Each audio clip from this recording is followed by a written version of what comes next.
I came out of college was I went to work for the Houston Post as a reporter.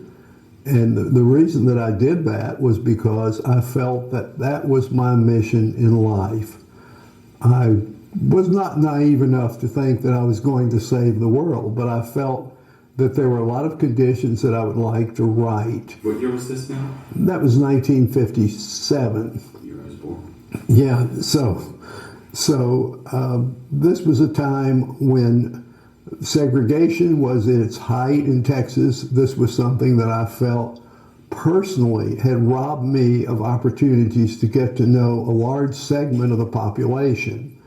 And I had enough experience meeting black people in my life to feel that they deserve a special place in American society, and not in a black ghetto, but a place of honor and respect, because being persecuted, being reviled, being discriminated against, they yet retained a rare humanity that I don't believe you can find in any other group, race, religion, or ethnic group that has been subjected to all the abuses that they have been subjected to. So when you came out of school, you had a feeling inside of you? Yes, I had a feeling. I had a feeling from the time that I was less than 3 years old. And that was an experience when my father took a horse to be trained. We were living in an area where it was a mile to the nearest neighbor. This was a county where there was a sign at the county line which said in very bold letters, "Nigger, don't let the sun set on your head." It was serious. There were very few black people in the county. I went with my father, and when we got to the house, I looked at it, and it was a pitiful house. It was leaning at an angle. It looked like it was about to fall down. And there were 3 young black boys playing in the yard.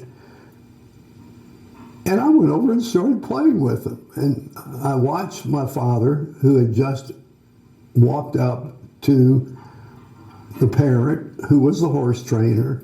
And my father did not shake hands with him, but he greeted him very politely. You know, he had the horse. And I played with those 3 boys, which was very unusual in those days. It was not something that normally would be done in a rural area in Texas. How old when this? I was less than 3 years old, but I remember it very vividly. Now, why do we remember things like this? I don't know. When it was time to go, the father looked at my father and looked at me, and he said to my dad, "Mr. Pate, this here's a mighty fine boy. He's going to have lots of friends someday. I'd like to give him a little present." And he brought a watermelon that was nearly as big as I was. We were living in an area that's referred to as the watermelon capital of the world. And, well, that may or may not be true, but it was a watermelon that must have weighed 60, 65 pounds. And I looked at the giver of the gift, and I said, "Thank you for the big cucumber," because my mother had a little garden, and of course there were cucumbers there, and I was a very small child, and that's always stuck in my mind from that time on.